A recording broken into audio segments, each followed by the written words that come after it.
In this video, students, we are going to understand the derivation of third equation of motion using calculus method. That means using the techniques of differentiation and integration. As you know, we can use these equations. First is A equal to dv by dt. Second is v equal to dx by dt. And these also we may require. Now, which equation is needed, which equation we want to derive, that will decide that where to start from. So in this equation, third equation, we have to derive v square equal to u square plus 2as. In this, v is also required, velocity, acceleration is also required, and displacement s is also required. So except time, all the parameters are needed in the final answer. So we can start with this equation or this equation any, but we have to do little modification in the equation. Let us start now. Suppose I start with v equal to dx by dt. Okay, now we don't want this time because in the final equation time will not come. So what we can do now, here displacement is required as it is in form of dx. Velocity is required, it is also there, but a is, I am not getting a here, so I have to make anyhow a here. So a will be formed by dv by dt.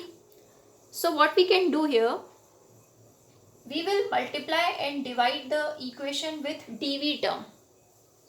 Okay, multiplying and dividing the same term is no effect in the equation.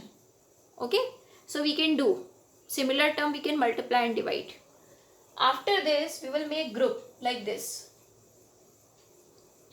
Okay, so dv by dt, it will become a. So a we will write for this and remaining terms as it is this way.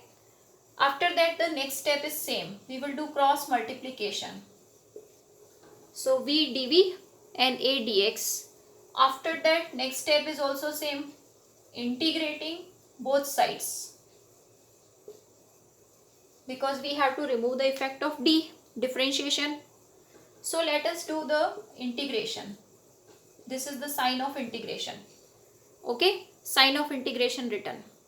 After that, we decide the limits. So how do we decide the limits? We decide it this way: time, displacement, velocity. Okay, when time is 0, then displacement we can call x0, velocity initial we can call u. But after some time t, that means t equal to t, the displacement we will call x and final velocity we will call v. So corresponding limits we will write. So how we will write the limits? According to how the integration is taking place. Here the integration is taking place with respect to velocity, because with velocity d term is coming, dv is together. So with velocity, that means limits also will be of velocity. So velocity limits are u and v. So we will write here u and v. In the next step now, the limits of x are needed here. So limits of x are x0 initial and x is final. Now let us do integration. So here the integration is going on with respect to v, and here also v is there. So it's a kind of integration x dx. Okay, I'll solve it here. X dx answer. You can see here x dx integration answer is x square by 2 by the integration formula.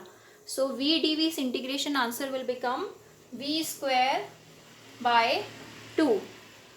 And then we will put the limits u to v. So how to put the limits? In place of this v, firstly put upper limit. So v square by 2 as it is will come. Then put minus sign. Then in place of this v, put u lower limit. So it will become u square by 2. Okay. Now come to this side. Here what is constant? A, because we are solving uniformly accelerated motion. In that A is constant. So A is taken out. Okay. A is taken out. Hide this A. Do integration of only dx. So only dx integration is x. Then we need to put the limits. Okay. Now in place of this x, firstly put upper limit x, then lower limit x0. So upper limit minus lower limit. As you know, final displacement minus, we call it net displacement s. So you can see now v square minus u square equal to 2as is obtained.